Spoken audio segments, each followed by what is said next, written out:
So I want to thank everybody for coming. My name is Jonathan Waldauer. I am the co-chair of the Minorities in the Profession Committee. Today's panel, Gender, Sex Discrimination, and International Sport, Caster Semenya versus the IAAF, is co-sponsored by the following committees, in addition to Minorities in the Profession: Bioethics, Bioethical Issues, International Human Rights, Lesbian, Gay, Bisexual, Transgender, and Queer Rights, Sex and the Law, and Sports Law. And the panel is also sponsored by the law firms of O'Mulvaney, Paul Weiss, and Winston & Strawn, and I want to say thank you to them for helping get the attorneys here and supporting our food tonight. Professor Anne Fausto Sterling states in her book, Sexting the Body, that, quote, "To maintain gender division, we must control those bodies that are so unruly as to blur the borders," unquote. Caster Semenya is the living embodiment of Fausto Sterling's quote. She is black and she is powerful, and therefore she threatens the Eurocentric ideal of womanhood. As Professor Brigitte Felder has written, comparing Semenya to Sojourner Truth, Semenya's critics wish to, quote, discredit the power of her speed. And their repeated and persistent attacks are attempts to publicly shame black women's bodies. As we will learn tonight, each time Semenya was at the height of her success, including now as she enters her prime, 2 days after she lost the opportunity to defend her world championship, she has been subject to intrusive and abusive sex testing. This purposeful degradation is not limited to Semenya, but also the silver and bronze medalists from Rio in the 800, Burundan Francine Nyanspa, and Kenyan Margaret Wambui, among others. We must stand with Semenya and call out the testosterone regulations for what they are, which is formalized sexism and racism. Such T regulations have broad implications for women from the top levels of sport down. It therefore pleases me greatly that we are joined by cultural anthropologist Dr. Katrina Karkazis and attorneys Carlos Sayao and Jim Bunting of Tyre LLP, all of whom have been tireless advocates on behalf of Ms. Semenya and all similarly situated women. Dr. Katrina Karkazis is the Carol Zicklin Endowed Chair in the Honors Academy of Brooklyn College and a senior research fellow with the Global Health Justice Partnership at Yale University. Her latest co-authored book, Testosterone, an Unauthorized Biography from Harvard University Press, which is available outside, unsettles long-standing knowledge and beliefs about the hormone. Since 2011, Dr. Karkazis has conducted research on sex testing and sport regulations that ban women athletes with naturally high testosterone. She contributed to Judy Shan's successful appeal of the IAAF's T regulation before the Court of Arbitration of Sport and served as an expert witness in that hearing. She also consulted with Caster Semenya's team prior to her CAS hearing. And Katrina is why the attorneys are here, so I want to especially thank her for that. Jim Bunting is the founding partner of Tyre LLP. He has been lead trial counsel in a number of complex and landmark cases, including representing Google in a reference application concerning whether there is a right to be forgotten in Canada, and representing Caster Semenya and before her Judy Shan. Jim is consistently named as one of Canada's leading litigators by legal directories. He was awarded the 2016 Lexpert Zenith Award for Diversity and Inclusion to recognize his pro bono work with global athletes. Carlos Sayao is also a partner in Tyre LLP. He was formerly an associate with Davies, Ward, Phillips, and Weinberg LLP, where he developed a broad range of commercial and class action litigation practice. As a former competitive swimmer who represented Canada at the World Championships and Commonwealth Games, Carlos brings to bear his passion for elite sport in representing athletes and sport organizations in complex disputes. He has appeared before the CAS on multiple occasions, including representing Caster Semenya, as he will discuss today. So first, Katrina is going to give us some history of sex testing and a broader social application that is going on. Okay, thank you for coming, especially because if you came in when I did, you ended up in a downpour right before. You're probably freezing right now. What I want to do is take about, hopefully, 10 to 15 minutes and just give you a background on what it is that we're talking about when we're talking about sex testing, so that Carlos and Jim can then get into some of the specifics about both cases, including the arguments that came from those cases. So I actually cribbed this title from an op-ed that was in the New York Times, "The Trouble with Too Much Testosterone." It's important to think a little bit about what it means for women to participate in elite sport, and initially they were shut out. It was a way for upper middle class British men to exercise class privilege and to perform masculinity. And it had always excluded people from various groups, whether it was women, people from various classes, people who were colonized people. So it's been an elite area to begin with that only in the last 100 years has opened up to groups other than those initially involved in elite sport. There we go. No, there we go. All right. And because of women's exclusion, both from sport generally and more specifically the Olympics, there was a first wave of effort for women's inclusion in sport, and part of that included women's-specific competitions such as the Women's Olympics. Then a second wave of advocacy and activism around women's inclusion in sport included things like trying to get equal pay, which is clearly something that we're still dealing with right now, sponsorship, and inclusion in a greater number of sports at the elite level. So we're already at a place where women have not traditionally been welcomed in elite sport. One of the persistent issues is that when women entered sport, there was the notion that they should be sex segregated, right? That there was an idea prevalent about men's superiority in all things athletic, and that for women to have a chance to participate, to win, and to excel, they should be competing in their own categories. So that raised a problem.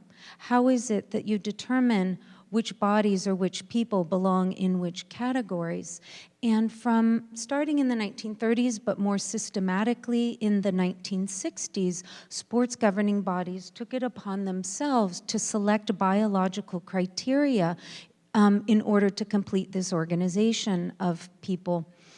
And the focus has only ever been on women, so men are not sex tested because there's no fear that women will outperform men and try to infiltrate the men's category, right? And so it's always been scrutiny of women's bodies as these regulations are enacted.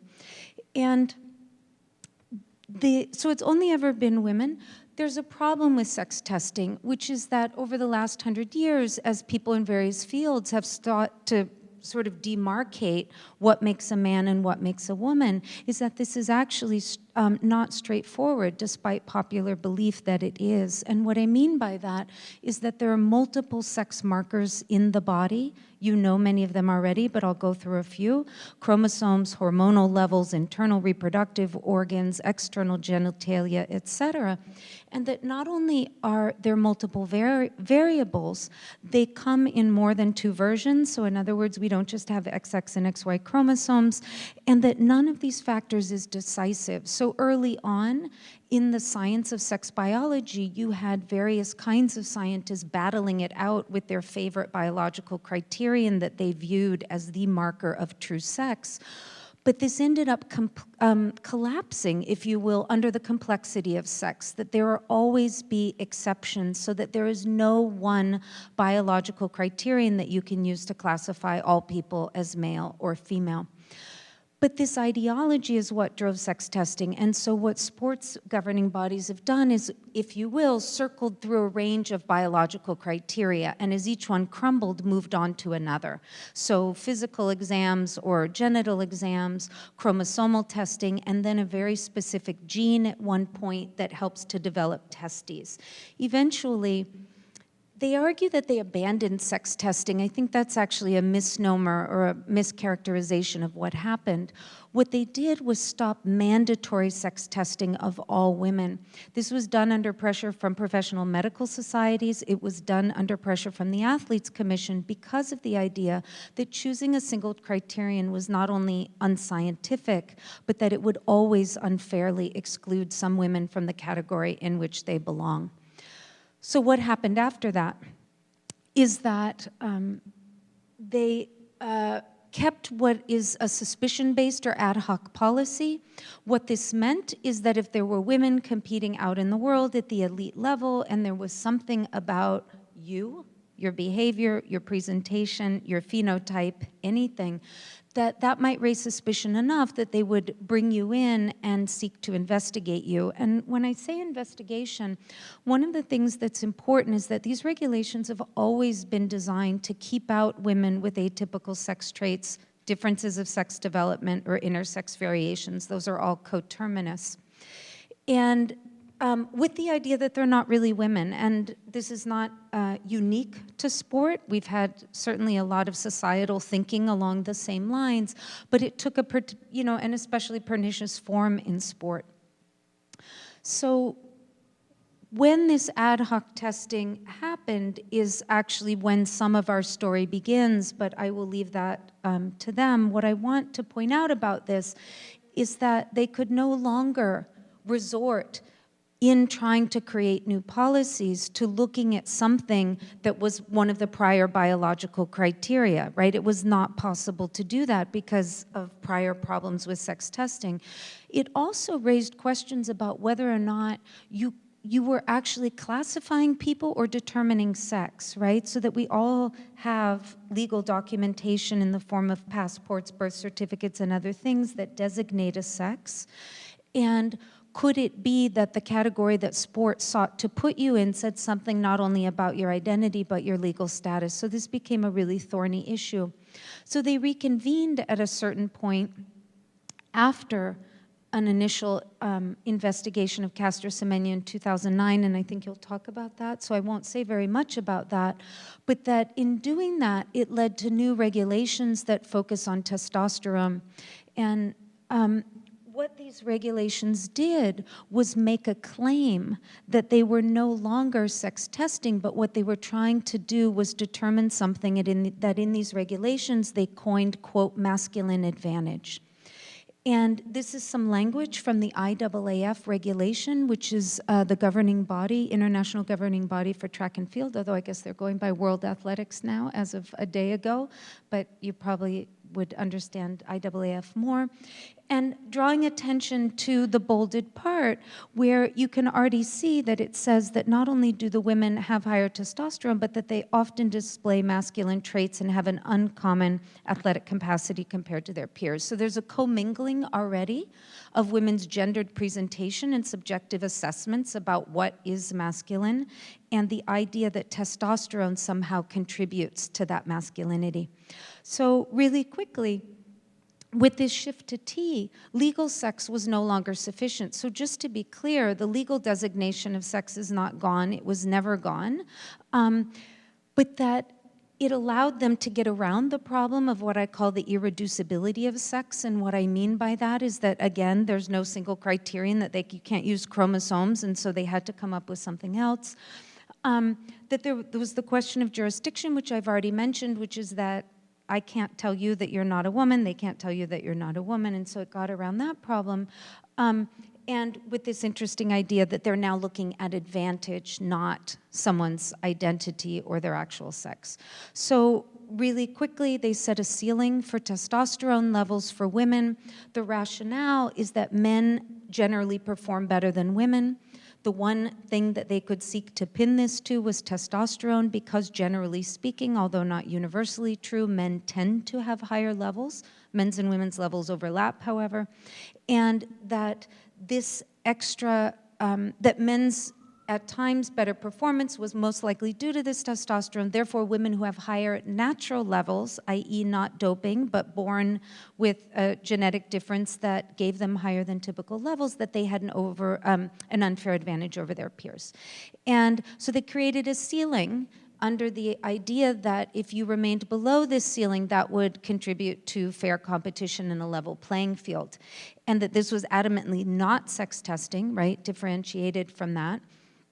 And that they even created, it's had various names, but a category called athletic sex, which probably brings to mind several connotations, but the one that they mean is that this is a category of sex, a mode of sex categorization that is only implemented in elite sport, right? You do not go to the DMV to get your license or your birth certificate and have your testosterone levels tested, and then you get male or female based on that. Okay, so really quickly, I've like 5 minutes, if that's okay. Yeah?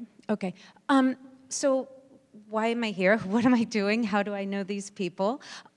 So one of the things that I think is really lovely about our collaboration and my knowledge of them is that I think it's a really wonderful commingling of academic work and thought and advocacy with legal action, and the importance of both of those coming together to create the most powerful defense possible for these particular athletes. So in 2011, in reading these regulations, as someone who has a very long history, my first book was about contemporary controversies over treatment of individuals with intersex variations. The second I read the regulations, I knew that they were about intersex women and keeping them out, and I knew that the investigation was a diagnostic protocol. If you don't know intersex, you wouldn't necessarily know that, but that knowledge became incredibly important to how I understood the regulations and how I analyzed them. So my background is in anthropology, but it's also in science and technology studies, and I've studied a lot of scientific method. I actually find it very fun to dissect science and medical articles for the norms that they endorse and perpetuate. And I'm particularly interested in that around sex, gender, and race. And these regulations did much of the same. So I started with a dear colleague of mine, Rebecca Jordan-Young at Barnard, in starting to create a series of critiques of these articles. So I'm not going to talk about each one, don't worry. I'm just going to quickly go through them just to give you a flavor. But there were some general areas, sex, gender norms, which is something that I had already been looking at. The science of testosterone. So just to be clear, I came to this work as an agnostic, really, about the relationship between testosterone and athleticism. I was curious. I think like most people, I thought there probably was one. I wasn't sure how strong it was, how direct it was. So we wanted to look at that. Medical ethics questions, because the way that you lower testosterone via these regulations is either through pharmaceutical intervention or through surgery. So what's involved in that? And then other kinds of issues around guarding anonymity, psychological harm, harms to having diagnoses such as these revealed out into the world, what that might mean. So really quickly, this was the very first article that came out, sustained critique of these regulations in the American Journal of Bioethics, where we discussed many of those various issues, including talking about the relationship between testosterone and athleticism, the harm that could result from these interventions because there's no medical need. And then we just kept going. Op-eds in the New York Times. The IAAF quickly read our paper and responded to it. We responded back. If you don't know the story of the Harrison-Bergeron Olympics, it's actually an interesting one because there's a handicapper general that's responsible for creating a fair and level playing field. So if Carlos and I are together and Carlos is deemed to have an advantage, you can knock him in the knees in order to create a fair and level playing field. So that was the role of the handicapper general. But here we delved even further into some of these issues, again in the New York Times.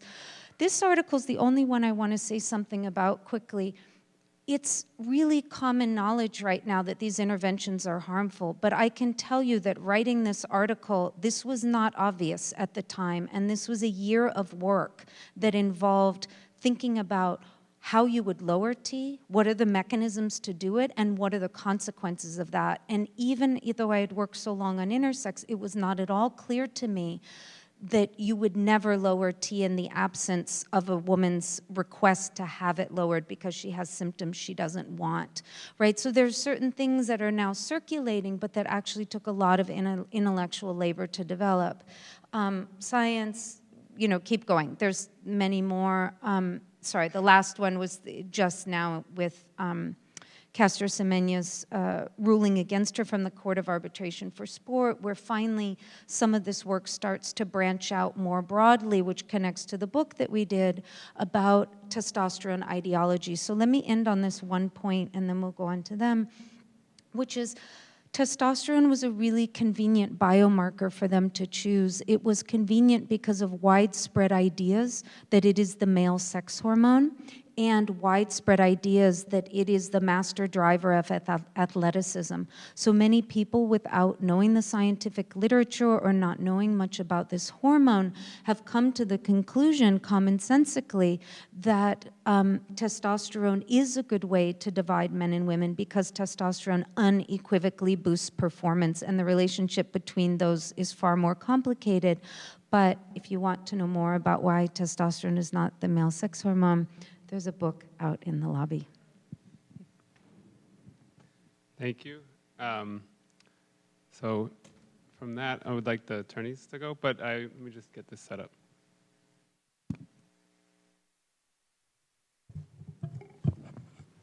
Sure, and just while Jonathan's doing that, so I'm Jim Bunting. Good evening, everybody. Thank you for having us here. Thank you, Jonathan, for the introduction, Katrina for inviting us down, and Katrina for giving us a very useful background and context in which these two cases have arisen. Carlos and I were the lawyers for Judy Shan, and after her, Caster Semenya. So we're very privileged to represent those two athletes. And the cases have been not only landmark cases, but also very impactful cases for us on a personal level. So we're excited to share those two stories with you tonight. And we're up. So the story really starts, Katrina walked through some of the prior gender verification, gender testing rules. The story here really starts at a point in time when there was a gender verification regulation in place by the IAAF. And it was really when we have suspicions, we'll investigate and undertake a review of the athlete in question to determine whether or not they're male and female. And so the story starts for us today with Caster Semenya when she was 18 years old, and she ran in the World Championships in London, and she came first in the 800 meters. And that should have been the proudest moment in her life to that point. It should have been a memory that she would never forget because it filled her with pride and a sense of achievement. Instead, it's one of the most deeply scarring moments in her life, because the day before Caster ran the 800 meters, a newspaper in Australia issued an article that said Miss Semenya was a hermaphrodite. Wildly incorrect and inaccurate, but that was what was published the day before she ran that race. And so when she finished that race and stood there in a stadium filled with people looking at her, knowing she was being televised all over the world, and everyone was looking at her body and asking themselves questions about her femininity. And so that was a profoundly difficult time for Caster. It still is for her for obvious reasons. After that race, Caster was taken by the IAAF to undergo some medical examinations. The IAAF made public comment about the case because there was so much media around it, and we've included on this slide a comment that was made by Pierre Weiss, who was the IAAF secretary at the time, and you can see that he said, "It is clear that Miss Semenya is a woman, but maybe not 100%. And so at the age of 18, that is where Caster's journey with these regulations and sport in many ways started. And as we get to the end of this story with the most recent decision by the Court of Arbitration for Sport, you'll see that the most recent regulation is the third gender verification type of policy that has been applied to Caster in her 10 years as an athlete. So after 2009, the IAAF, to its credit, decided that the gender verification investigate when we suspect policy wasn't a great one, and they revised it. And they came up with a new regulation that was tied to testosterone levels, and it's called the Hyperandrogenism regulation, and Carlos is going to walk you through that regulation. Yeah, so as Jim said, the regulation, the ad hoc regulation that caught Caster in 2009 was essentially highly secret. You couldn't go and pull up what the criteria were and how it was implemented. And so because of the public outcry that was associated with that case, the IAAF actually put forward a regulation that was publicly available, and it was of general application to all women in track and field. And the IOC, the International Olympic Committee, also imposed a substantively similar regulation that adopted testosterone limits for all women across all sports. And so that was in place for the London 2012 Olympic Games.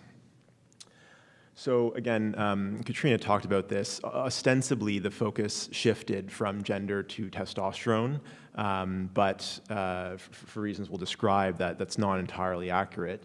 And the regulation imposed a 10 nanomole per liter limit on women's testosterone levels. So if women had a level above 10, they would then be triggered under the regulation to undergo the medical examinations and the scrutiny. And so the investigations were a critical part of this. Essentially, the testosterone was really just the first part, the testosterone limit. Once women were deemed to be above 10, they would be required to undergo several levels of clinical examination. And so Katrina mentioned sort of subjective examinations. Essentially, these would be medical doctors that were appointed by the IAAF from around the world, would do essentially a host of different clinical examinations in order to determine whether the testosterone had an effect on the body that caused an unfair advantage in sport. And so one of the key indicators, according to this clinical evaluation, it's crude, but it's true, one of the major ones was clitoral length. And so doctors would go in and measure clitoral length, and that would be one of the key determinations as to whether a woman had an unfair advantage in sport. Others included, the picture here is the Tanner Whitehouse scale, which basically looks at breast size, body hair patterns. Other factors used were deepness of voice, etc., to make a determination as to whether a woman was going to be required to comply with these regulations. And there were two options to comply under the 2011 regulations. The first was, well, not really complying at all, but to quit sport. And the second was to undergo medical interventions to lower and maintain testosterone at 10 nanomoles per liter. And this can be done, as Katrina mentioned, in one of two ways. One is surgery, and the other is essentially pharmacological, so hormone suppression approaches. So that brings us to Judy Shan, who challenged the hyperandrogenism regulation. But let me just pause for a minute and emphasize one point that Carlos made. At this point in time, the hyperandrogenism regulations applied to all women in athletics, and there was a comparable regulation that was put in place by the IOC that applied to all athletes. So although these cases turn on two people, as legal cases often do, there's a broader population of individuals who are impacted by these regulations. And at the point in time when Judy Shan's story starts, the hyperandrogenism regulations had been applied to many women around the world. And at this point in time, Caster Semenya, and this is now public in the CAS award, was undergoing pharmacological intervention to lower her testosterone levels. And that's how she was competing post the 2009 World Championships. So Judy Shan is a young woman from India, from Odisha, India. She grew up in extreme poverty, and her only real livelihood and main outlet in life was running track and field, and she was a really good sprinter. When she was 18 years old, she qualified for the Commonwealth Games in Glasgow, and if she had been able to go to the Glasgow Games, it would have been her first time leaving Asia. Instead of being able to go to the Commonwealth Games in July of 2014, some of Judy's competitors and some coaches on different track clubs commented that she ran with a masculine gait. And the next thing Judy knew, she was being subjected to a high-performance test. Judy says that's not what it was, by the medical director for the Athletics Federation of India. And following that examination, which involved some of the things that Carlos has described, Judy Shan was told that she wouldn't be able to compete, and she was suspended. And I'm going to continue that story in a second. I just want to read to you a letter that was sent by the Athletics Federation of India at the point in time when they decided to investigate Judy Shan. Letter reads as follows. It has been brought to the notice of the undersigned that there are definite doubts regarding the gender of the athlete, Miss Judy Shan. As is aware that in the previous past, also such cases of female hyperandrogenism have brought embarrassment to the fair name of sport in India. In view of the above, you may like to conduct gender verification test of Miss Judy Shan as per the established protocol, so as to avoid any embarrassment to India in the international arena at a later stage. So that was the precursor to Judy being subjected to the medical examinations we discussed. Judy is suspended, and fortunately for her, was put in touch with a woman named Dr. Mitra, who is a gender advocate in India, who was in close contact with Katrina, and also a professor in Toronto named Bruce Kidd. And Bruce Kidd contacted myself, and that's how Carlos and I got involved. And Judy launched a challenge to the hyperandrogenism regulations to the Court of Arbitration for Sport, which, just pausing legally, in the sports context, we're operating in a system of hierarchies of contracts. So the international federations enact the highest level contracts, and those get pushed down all the way to the athletes at the bottom. And so Judy challenged the regulations on the basis that they were inconsistent with the highest ranking rule in place, which was the IAAF Constitution, which said you may not discriminate.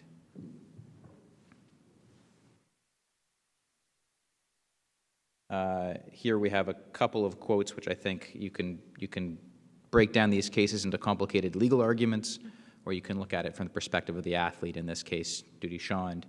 And from her point of view, she was born, raised, reared, competed her whole life as a woman, and she wanted to continue to compete as a woman and not undergo any unnecessary intervention to her body. And it's really as simple as that. So Judy took her case to the CAS, and that was, we'll talk more about the CAS proceedings when we get to Caster Semenya's case, but that was a complicated arbitration process, and Carlos is going to walk you through the decision. Yeah, so essentially, after a sort of several-month proceeding and a 3 or 4 day hearing, which Katrina gave expert evidence at, we had several expert witnesses and Judy herself giving evidence. The court invalidated the regulation in place, and that's important because it had already been in place by this point for 4 years. So several women had been subjected to it for 4 years, and then the court said, actually, no, there isn't enough evidence to support this regulation. And it was the first time that the Court of Arbitration for Sport has struck down in its entirety a regulation that applies to international sports. So it was a landmark decision. And just briefly, the reasoning of the court basically held that the regulation was discriminatory, and so it violated the non-discrimination provisions of the IAAF Charter, as Jim mentioned, and also the Olympic Charter. And it was discriminatory because it basically only applied to women. There was no investigations, there was no suspicion, no restrictions on men. And it also discriminated within the women's category because it only applied to women who had a particular natural physical characteristic, which was high testosterone. So that was the first step. The regulation was discriminatory. And then the second step was sort of the typical constitutional type analysis. So there's a few Canadians in the room. This is sort of the Section 1 Oakes test approach, where you have a government regulation that infringes upon a fundamental right. And so the next step, it's the onus on the government, so here the sports governing body, to demonstrate whether that infringement is justified because of a legitimate objective and whether it's proportionate. So the court here, the Court of Arbitration for Sport, determined that the IAAF failed to fulfill its burden to demonstrate that it was justified. And the court essentially held that there was evidence that natural testosterone levels did confer some performance advantage, but there was insufficient evidence to determine the degree of the performance advantage, and therefore also to determine whether that advantage was unfair in sport. And so the CAS suspended the regulation for 2 years and basically told the IAAF to go back and bring back more evidence to try to justify this regulation. And so that decision was rendered in July of 2015, and it meant that there were no regulations in place for the first time in several years, decades, for the Rio Olympic Games. And Judy qualified sort of at the last minute to represent India at the Olympics. And despite her high testosterone levels, she didn't make it out of the heats. But it was still a phenomenal experience for her to be there representing her country. And then, of course, as many of us probably know, Caster did win gold in Rio in the 800 meters. And so what did the IAAF do? They were tasked with coming back with more evidence. They brought back more evidence, but they also came back with a completely new regulation. And so I'll just go through some of the key aspects here and how it's different from before. So critically, the regulation was narrower than the previous regulation. So the hyperandrogenism regulation applied to all women in all track and field disciplines.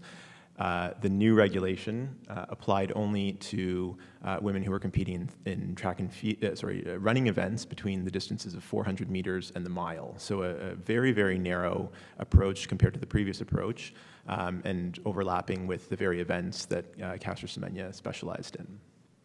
And it only applied as well in international competitions. The testosterone limit was cut in half from 10 nanomoles per liter to 5 nanomoles per liter.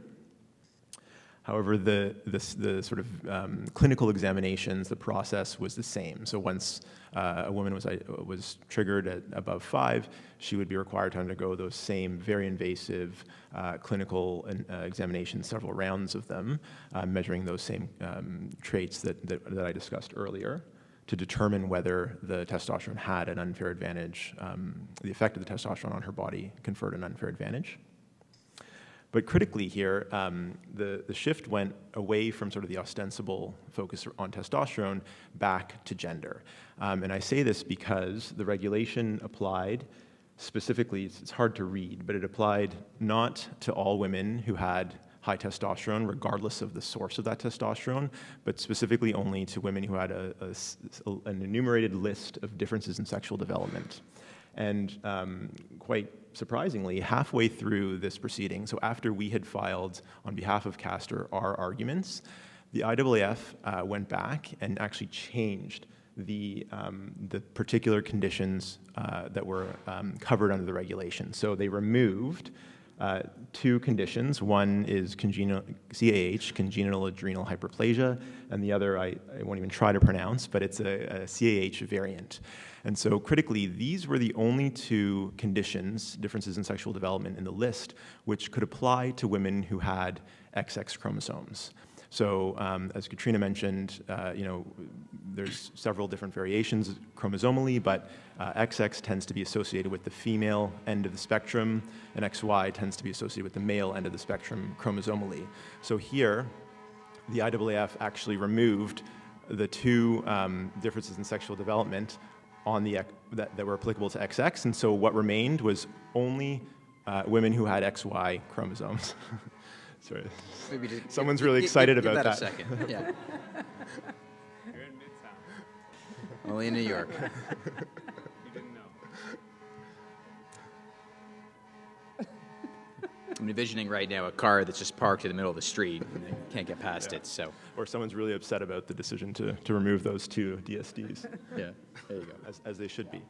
All right, and so the other key aspect here that was changed was there was an additional way to comply here. So, you could take pursue the medical interventions to reduce and maintain your testosterone down to 5 nanomoles per liter, or the IAAF put it in the regulation, you could compete in the men's category. So here you had women who were women their whole lives, who had always competed as women, now being invited or told, no, just to go compete in the men's category. So this was highly hurtful and offensive to the women in question. And not only that, it was just impractical. I mean, the performances of Caster Semenya and other women with these conditions was nowhere near the male elite level of performance. Caster's best time was something like 3,000th in the world. So to say, oh, just go compete in the male category, it was not a solution for these women.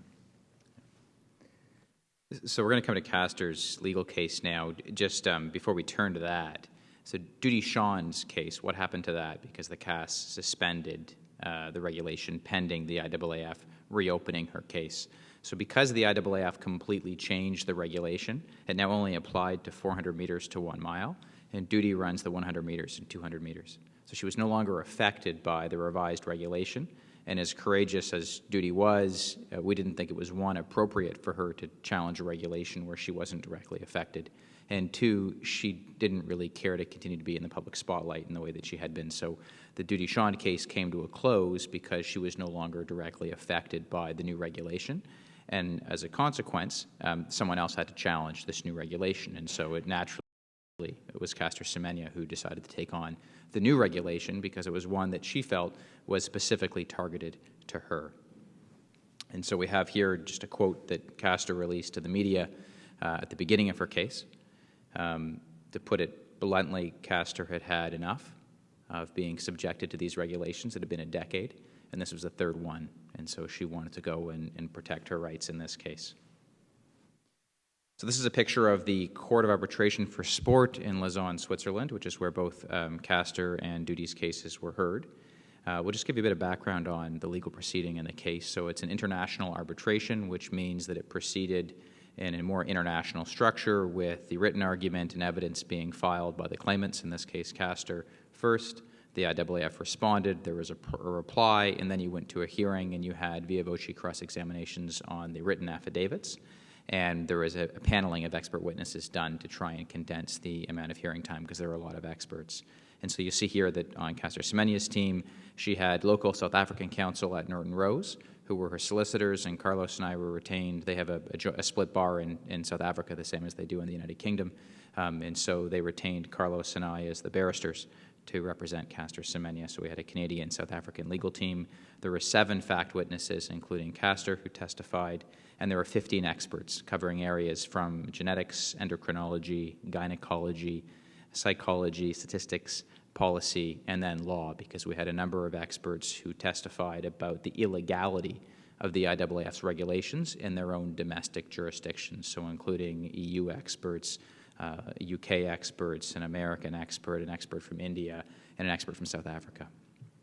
The IAAF was represented by the law firm of Bird & Bird, based out of London, and they had 1 fact witness, who is the IAAF medical director, Dr. Stefan Berman, and 7 expert witnesses in the areas of endocrinology, gynecology, sports science, statistics, law, and then Dr. Joanna Harper, who's a transgender woman who testified about her personal transformation as well as some studies she had done on transgender athletes and her view on the impact of testosterone on their performance.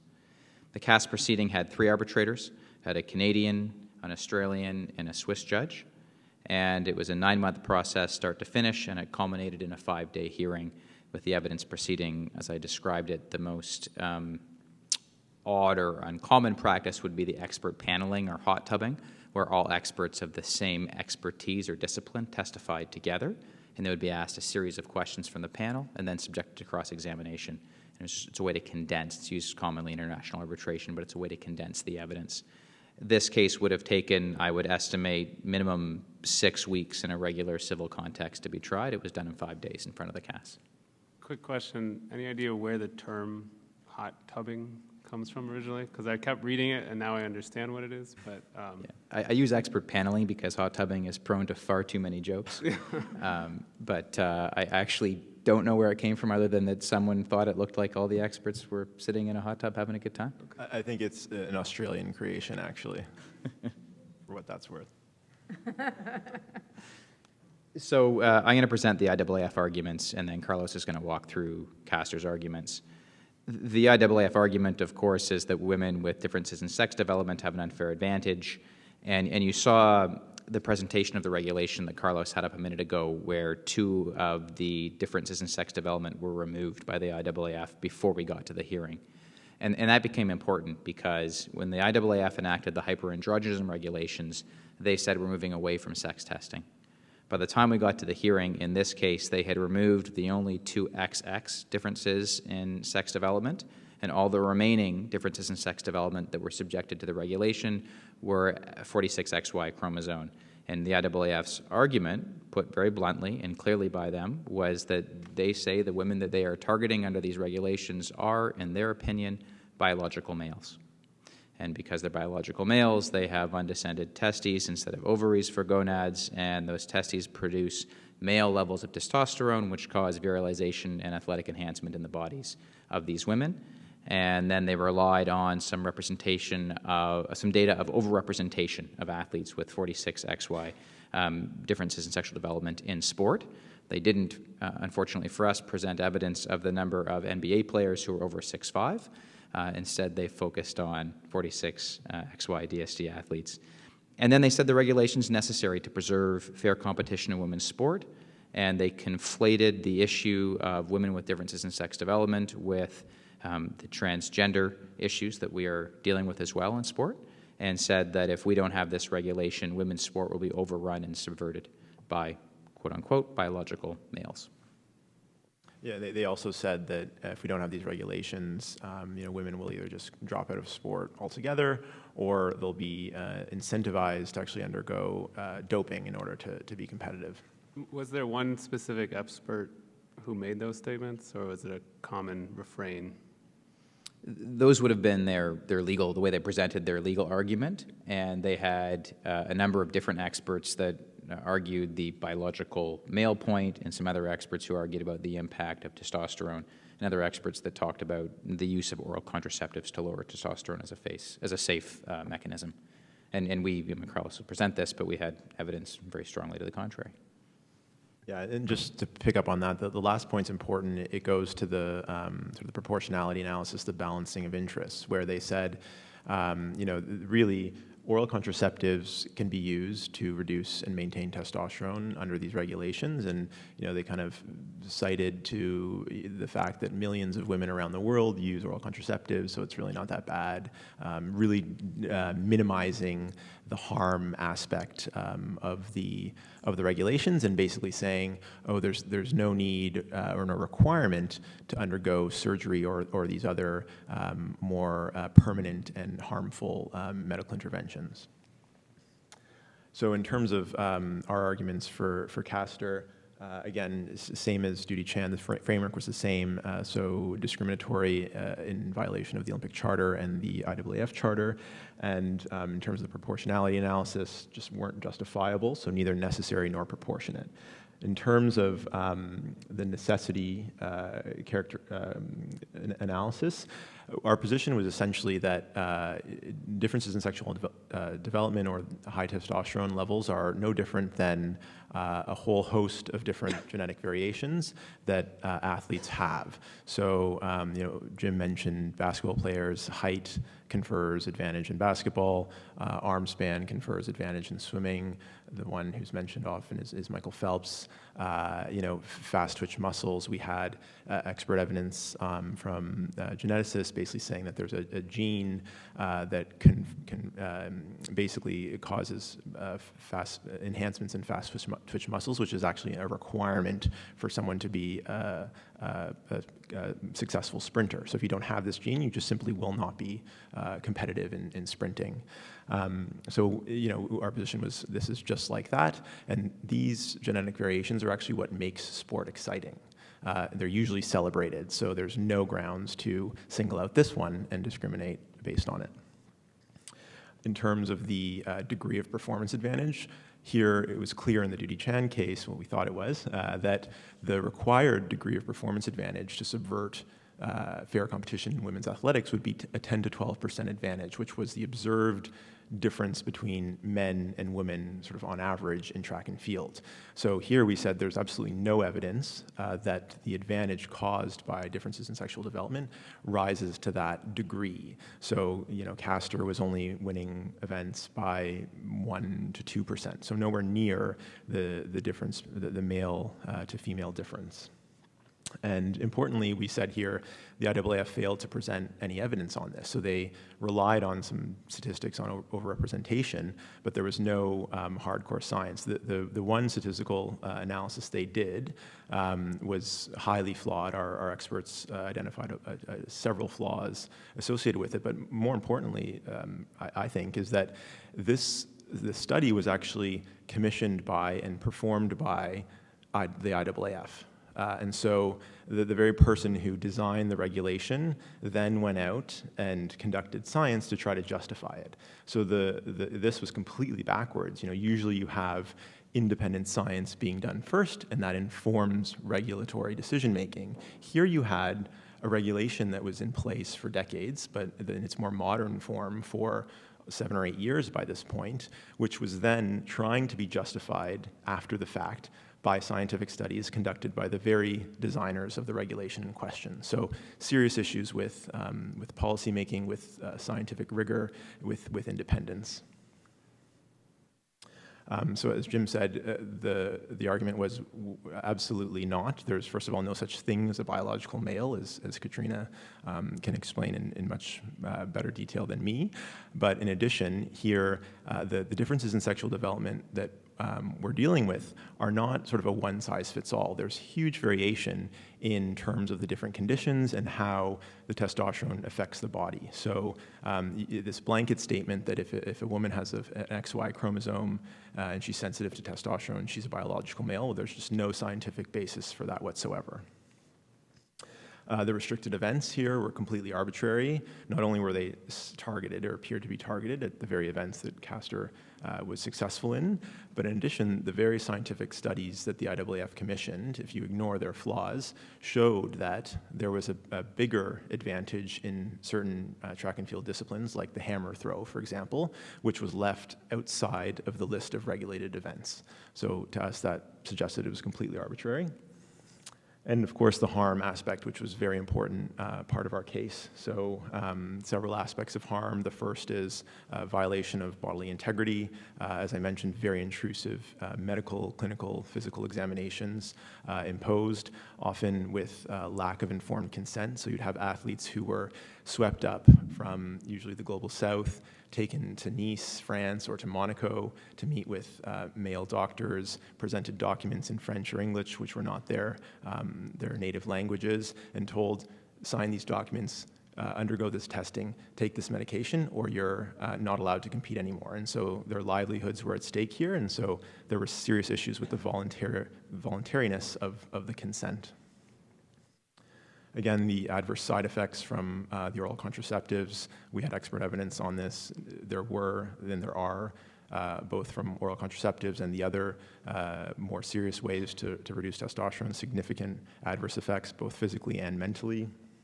And finally, the public outing aspect here, based on the track record of the federations in the past, these cases were often leaked to the media.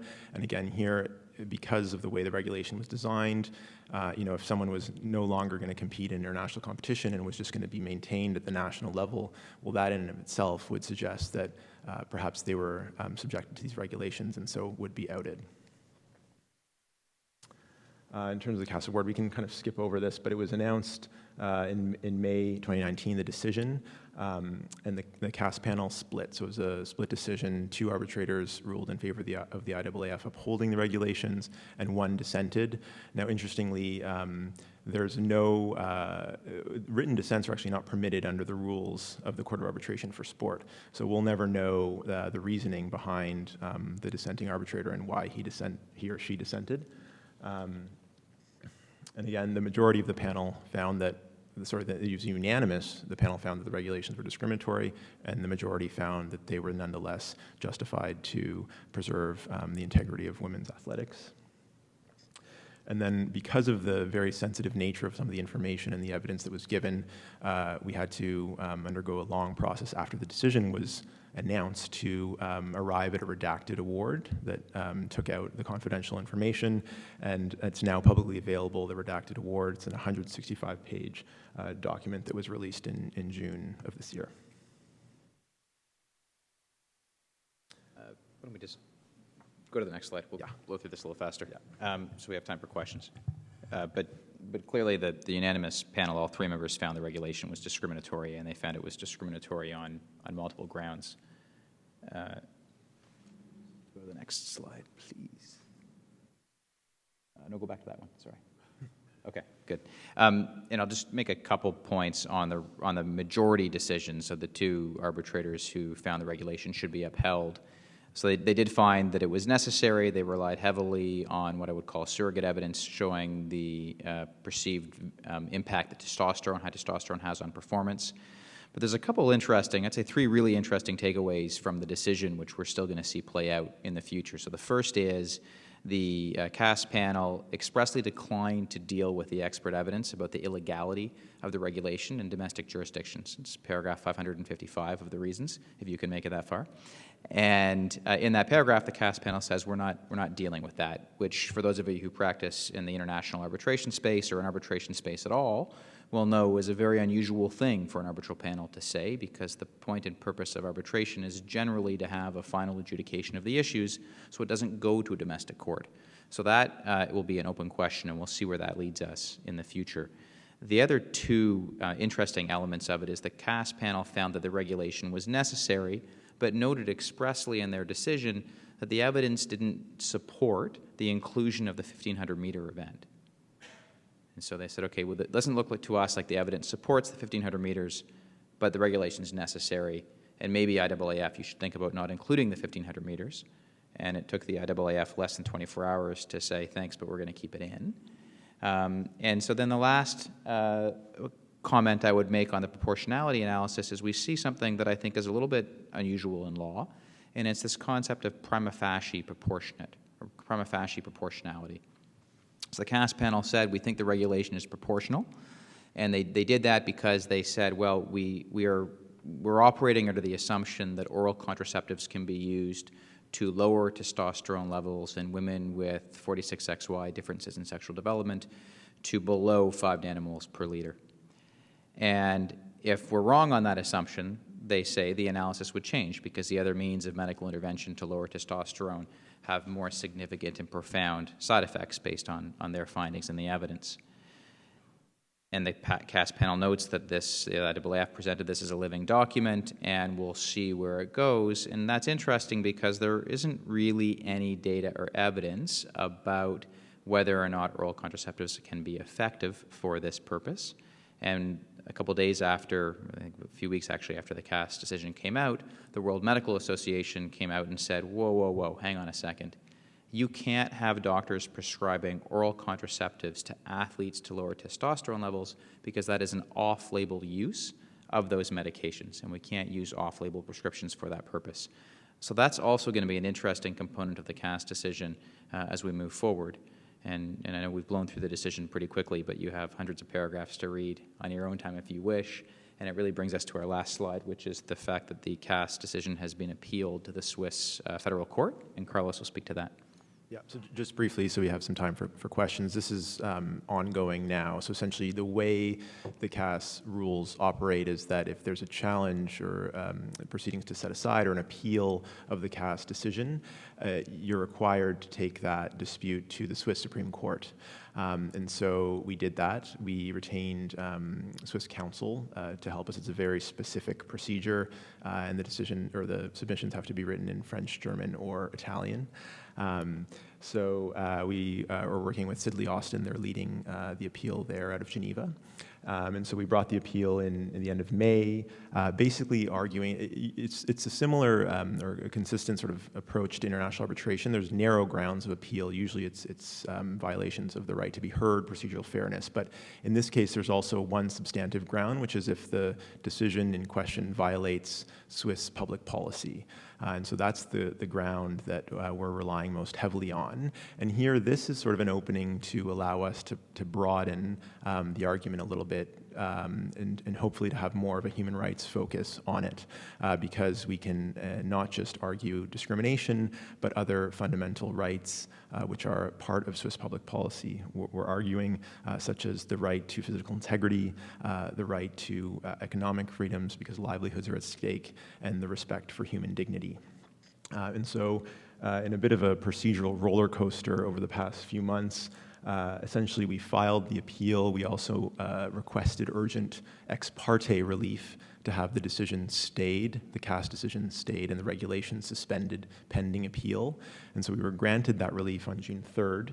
The regulations, the Swiss Supreme Court said that the IAAF could not apply the regulations as against Caster Semenya, and so she was free to compete in the Diamond League events over the summer, at the beginning of the summer, and she did compete in the Prefontaine Classic in Stanford at the end of June, and she won the 800 meters. And then what happened after that was the IAAF made submissions, and the Swiss Supreme Court actually reversed that decision, and so it essentially the regulations applied again to Caster Semenya as of late July 2019. So of course, Caster is not at the World Championships that are going on right now in Doha. She wasn't able to compete in those. And we're expecting a final decision on the substantive part of the appeal.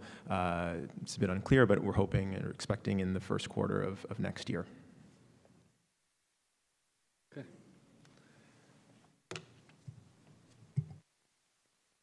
Thank you. So since I'm the moderator, I get to ask some questions first, and then I'll open it up to everyone else. My first question is, was Caster present for the hearing?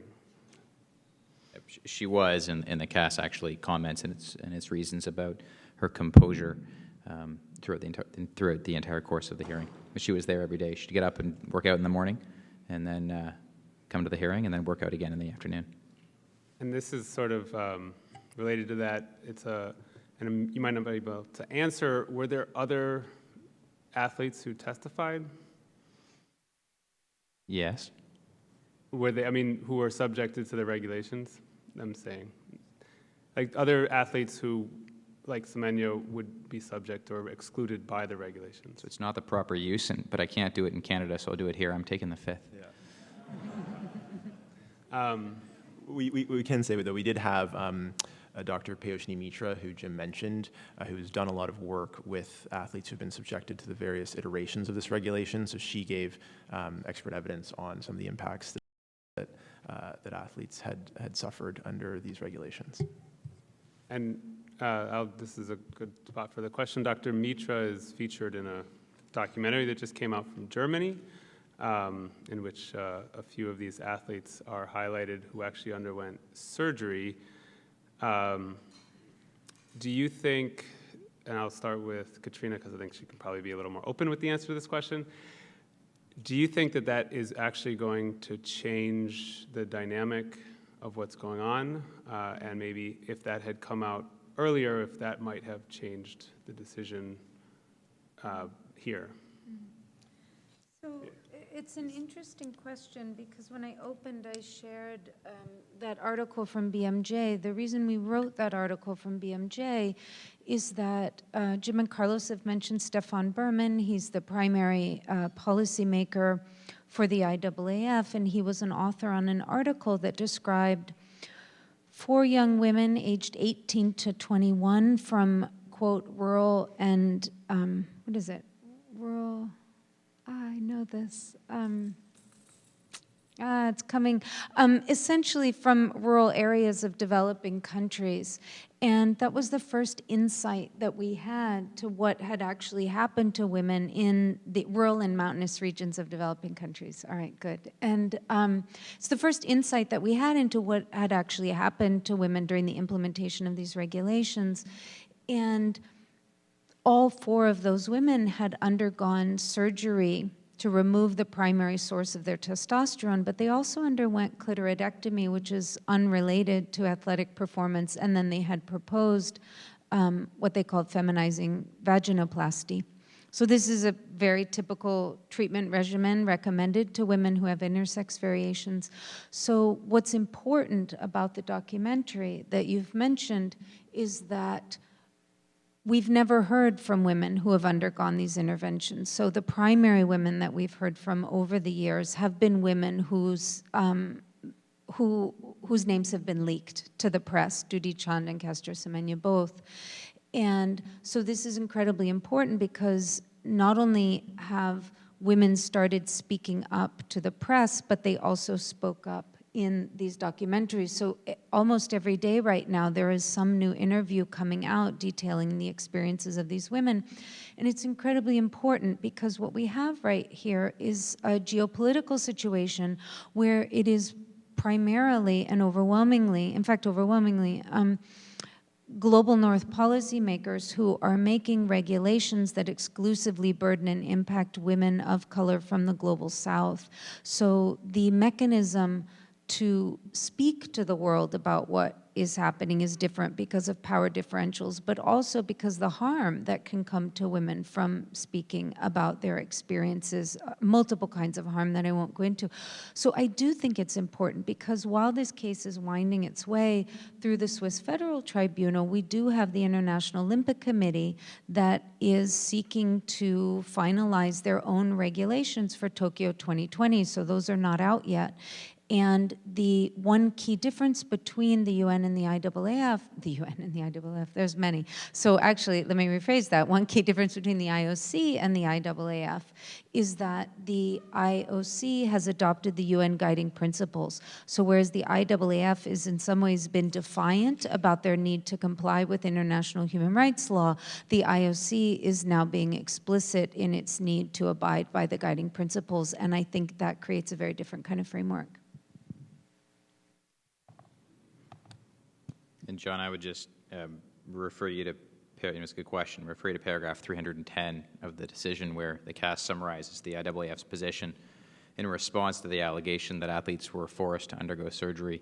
And the summary reads, the claim that the IAAF previously required athletes to undergo genital surgery as a condition of eligibility to compete is, quote, a lie, close quote. I remember reading that, but the specific paragraph was a lot of difficult to remember. So do you believe that, I mean, again, I know you're the attorney, so you're going to tell me, that does seem like it's not the truth based on this most recent documentary. But even besides that,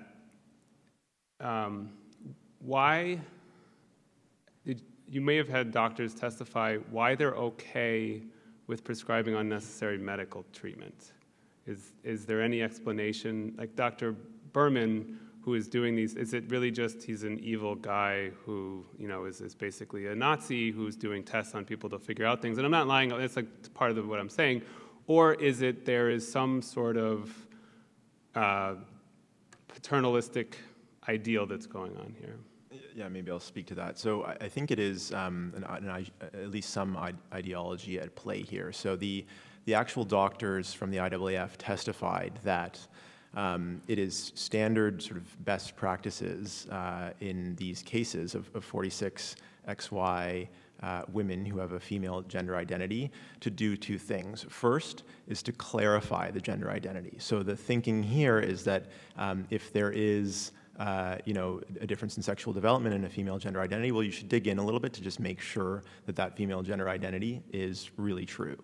And then once you've done that, the best practices is to prescribe and to undergo feminizing procedures. And so that is through medical interventions. And so that's kind of the thinking here is that, in these cases, they're saying that's the standard practice. The big difference which came out in the hearing is, well, no, in general practice, you have women coming to you who want, sometimes for various reasons, to change their physical appearance to better conform with their gender identity. But here, in the case of the athletes in question, it's the opposite. They're perfectly comfortable in their bodies, and they don't want to change the way they look. And so that was something that came out quite clearly in the hearing, that there seemed to be this disconnect between what was seen as best medical practices by the IAAF doctors and the reality of the women who were captured under the regulations.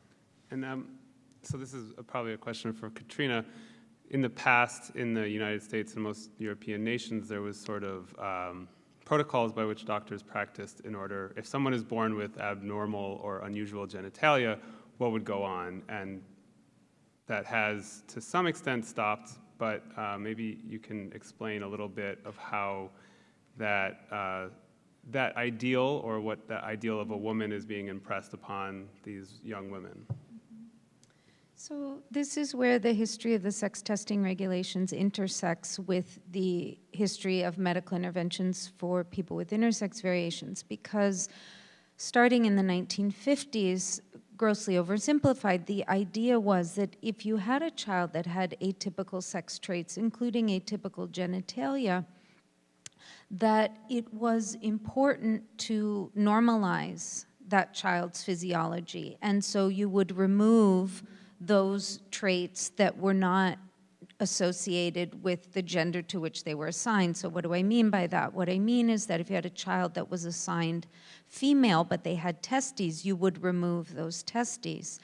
If you had a child that had a larger than typical clitoris but was assigned female, you would reduce the size of that clitoris. All of this were mechanisms of fixing sex, normalizing the body, if you will.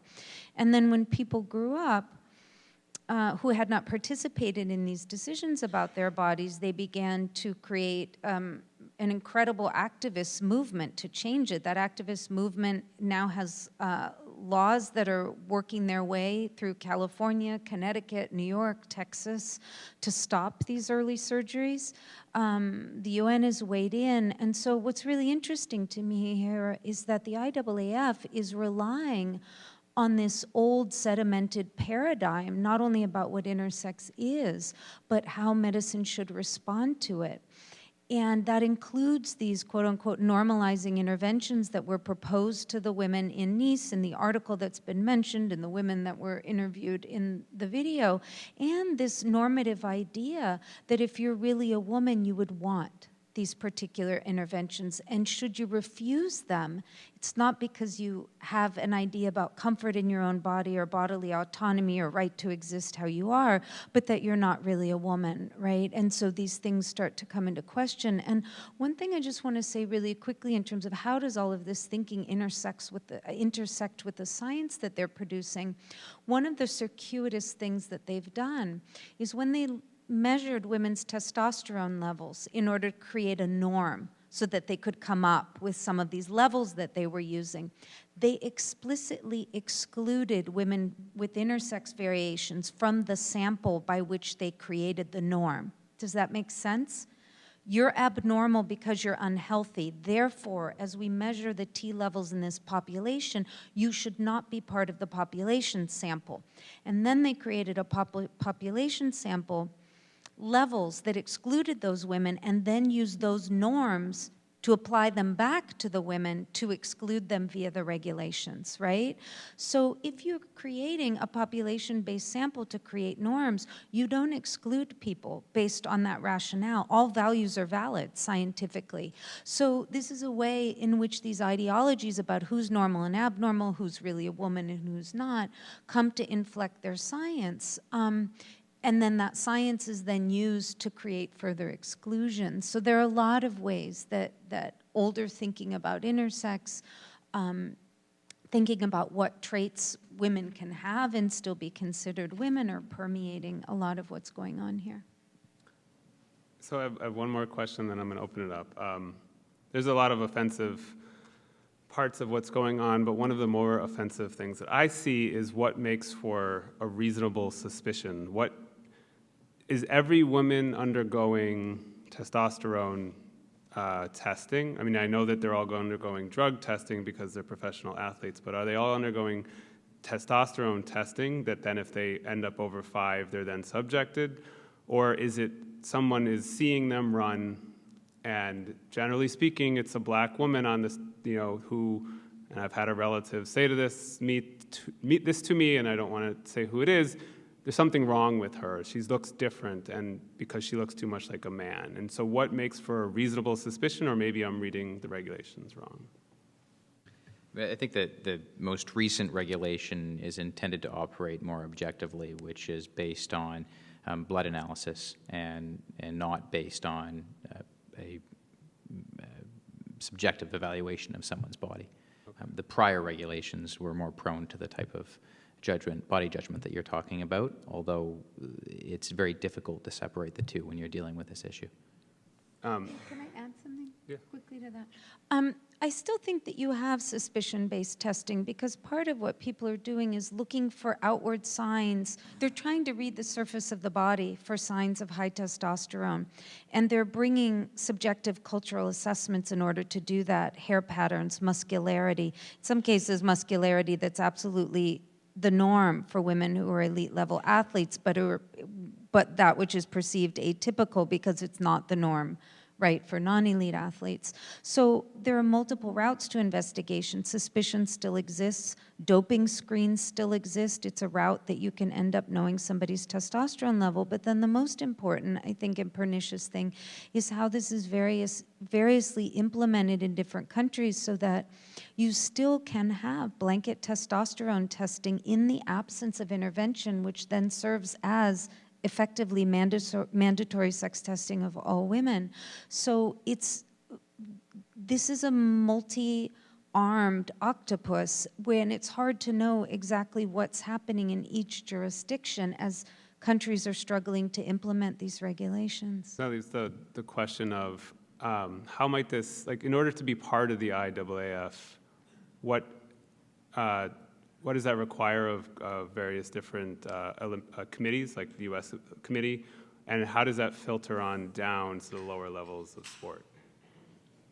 So there's an obligation in the current regulations that if at the national level, if an athlete is identified as having high testosterone, that needs to be reported up to the IAAF. And why would the U.S. want to be part of the IAAF? If they're not part of the IAAF, they can't compete in the World Championships or any of the internationally sanctioned events.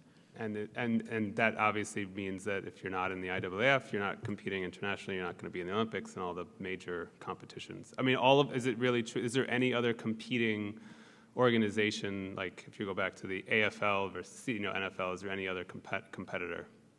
Not at the international level, unless Paul Green, who's sitting in the back, tells me I've missed something.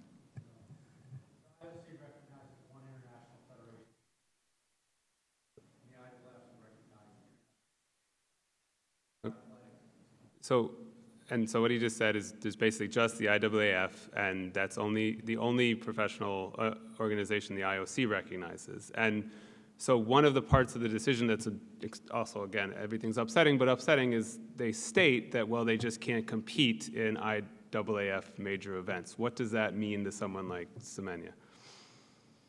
Well, for someone like Caster Semenya, I mean, she's effectively sidelined. And it goes a little deeper than that because there's a bit of an issue in sport. If you're investing in an athlete at the national level, you're doing that as a country because you want to see that athlete succeed and promote to the international level. So if you know that putting resources behind an athlete and the athlete can only run at the national level, and you have a couple of different athletes that you're choosing between, you're naturally going to gravitate towards putting your resources behind the athlete who can go all the way, to use that expression, or can compete at the international level. So the effect of that particular clause, I think, was intended to try and make the regulation less harmful, but I don't think it achieves that purpose because the necessary consequence of it is that athletes at the national level will lose the support and not be able to compete at all.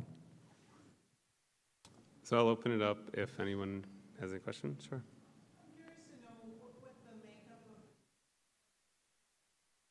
where are they from? What countries are involved in this decision? So let me repeat it just because we want to pick it up on the mics because they're catching everything. So she asked, what is the makeup of the CAS? I'll just leave it at that. Yep. So there's over 300 arbitrators on the CAS list of arbitrators from, I think, pretty much all countries around the world. The chair of the panel in this case was Justice Annabelle Bennett, who's a federal court judge, former federal court judge from Australia. So yes, there are women on the CAS panels, and there was a woman on this panel. And I'll just add, so there's a closed list of arbitrators, international arbitrators, who can serve as CAS arbitrators. This was criticized, but it was actually upheld as being lawful by the European Court of Human Rights. So, How do you get on the list?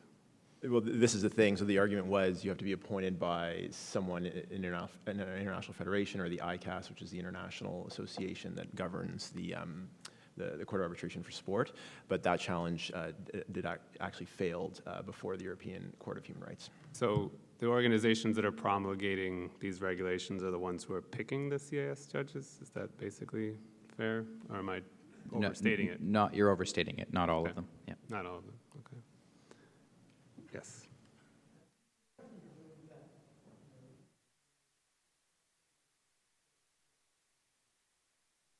But if you're a national governing body,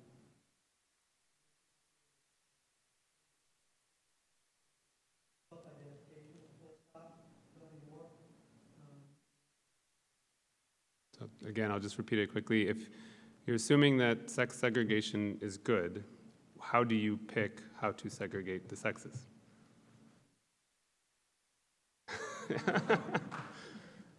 And there's a legal and another Critique answer to the that. So. policies, I don't make them. I mean, I think it's a really interesting question that you're asking. This is the professor speaking now. Go ahead. Yeah. Well, I don't think there's an easy answer. Part of what, so we spoke together last night, part of what came up last night is the idea that if you're cisgender, and, you know, irrespective of atypical sex traits, and you've always competed as a woman, that there is something inherently unjust about all of a sudden 15, 20 years later, pulling you out of that category and saying somehow that it's now unfair based on a natural variation. That still makes sense to me, but it raises a lot of problems around how to think about the inclusion of transgender athletes and not unfairly exclude them. And if you have ideas that are put forth about born a woman, that necessarily then excludes transgender athletes. The category itself is called female, so it's actually ostensibly a bio-based category, right, because of that. So I think there's a tricky moment right now to think about how to do this. The only just answer that I can think of that would not unfairly exclude people is identity-based categories. And I don't want to go into more about why I think that that is appropriate, but you know, happy to talk later. But I think it's the only one that does the least harm to marginalized groups.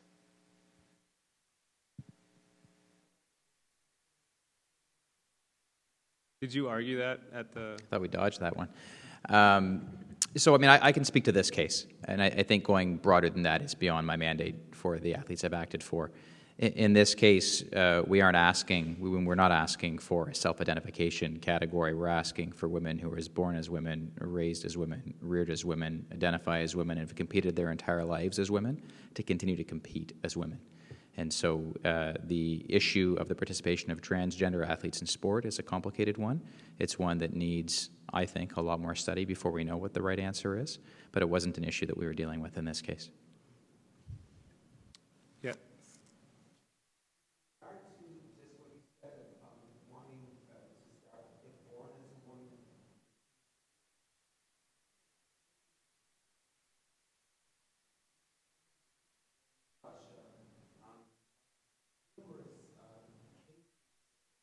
I'm not even sure what they had, but they had women, I believe, who started as women and continued as women, but they were a lot of hormonal treatment. Not sure what other things, but how would that play out now in the newest regulations that are going to decide? So, I mean, I can repeat the question, but I think the way I repeat it will largely answer it. Those are, how does sport deal with doping athletes currently? Yes, I mean, the East German athletes that you're talking about, it's now widely known that they were being heavily doped. So that's prohibited in sport. So the way that would play out now is they would be tested, they would be caught for doping, and they would be sanctioned for 4 years for the first violation, and subsequent violations 8 years in that life. That's how that would play out now. But, you know, those are interesting stories. There's some documentaries about some of the athletes who went through that, and some of the women, if I recall correctly, who were heavily doped in East Germany actually transitioned later in life. I want to say one thing about this, though, because it's an interesting point of gender inequity. If you undergo a doping screen and you have a higher than typical testosterone level as a man, and then they do a further carbon isotope test and understand that to be your endogenous testosterone level, your case is closed.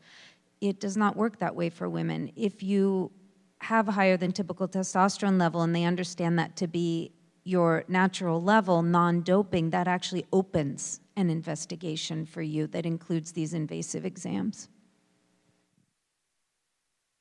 Yes.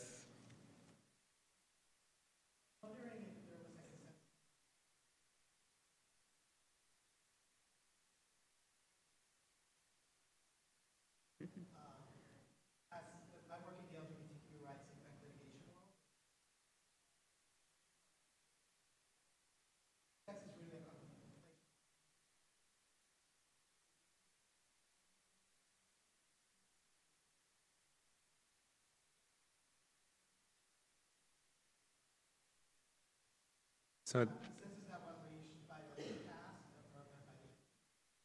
So, his question is whether there was any consensus reached by the Court of Arbitration of Sport as to basically what makes the person a woman. Is that fair? Like, what is the definition of a woman?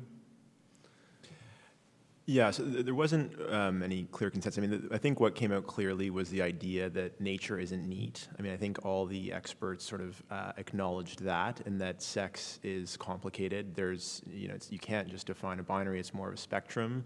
So that wasn't real. There was some debates around the edges of that. But that was kind of the sort of the agreed position. But then the issue, of course, is, well, in sport, we agree that we need to have separate categories for men and women. So it's trying to layer that spectrum over the notion of a binary, and that's where the debate was very, very heated. And just to add to that, so the IAAF experts said that women that they were targeting under these regulations were biological males. And they pointed to certain markers that you'd be familiar with to try and establish that. Our experts were unanimous in their approach that the IAAF evidence was completely wrong and didn't conform with the current scientific thinking. And the CAS panel didn't deal with the question of biological male or not. Take one more. You have a question?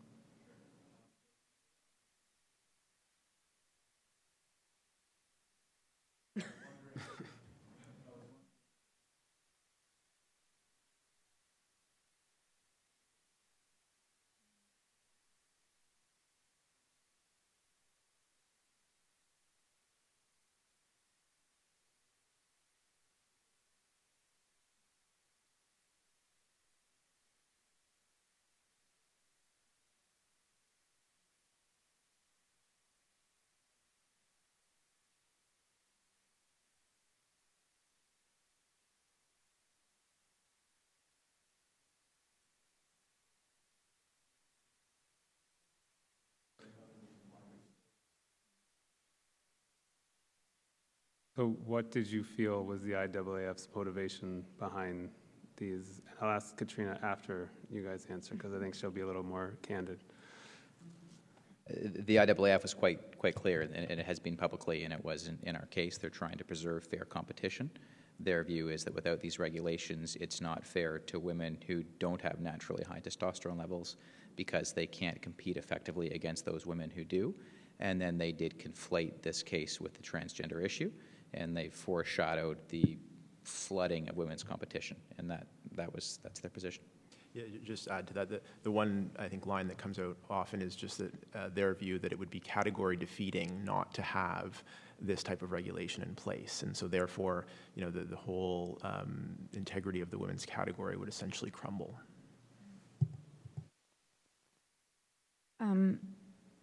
Couple of thoughts. One of the things, one of the key concerns has been that in the absence of regulations that there would, we'd all have to throw up our hands and there'd be no way to divide people and everyone would have to compete together.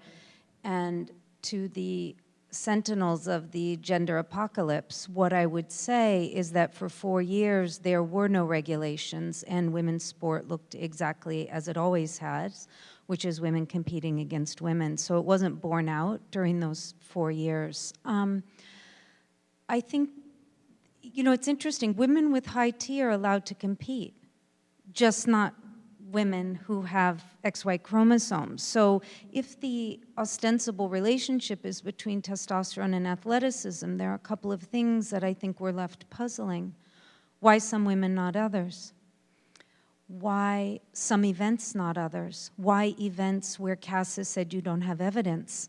So there are a lot of consistencies, I think, when you start to look at the evidence that's been proffered. And then when you put this in the longer framework of the history of sex testing, the focus on atypical sex traits, the scrutiny and focus on Caster Semenya for the greater part of 10 years, then what we start to see is that there's a concern with protecting the majority, right? And which is an inversion, I think, of whose rights need to be protected. My understanding is that we protect those who are marginalized. We protect minority rights, not majority rights. But you will see over and over that there's this larger group that is going to be harmed, and that larger group are women with lower testosterone levels. And I think that actually inverts the harm in this particular case. Okay. I have one final question, and then I think so I think most of the room, people in the room are attorneys, and so we like to advocate and we want to help. And there's a primary attorney out there who is advocating against women like Semenya, who's from the United States, Professor Doriane Lambalette-Coleman, and we need to magnify our voices on the other side. So what, as her advocates, would any of you recommend that we do to kind of further her cause?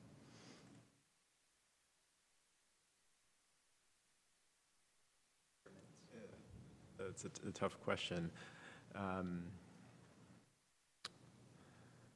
me ask a couple questions then. Has there been discussions of like boycotts or any sorts of, like I couldn't watch the IAAF championships because it just upsets me to see that she's not there. So, and you think about like football, there's attempts at, and I don't, to boycott football and things like that. Like what are are there discussions amongst athletes that's going on? Like what is the sort of ways we can magnify the voices who are, correct in speaking out against this? I mean, it's complicated for some of the athletes, right? Because the athletes you're asking to boycott are the very same athletes who are the beneficiaries of the rule. This case is still ongoing. It's not over yet. We're still working on it. There's the appeal to the Swiss court, and there's other levers that are being looked at as well. I think the one thing people can continue to do is be positive and supportive of Caster's position, and if she calls for help in a particular way, then we'd be grateful if you could respond.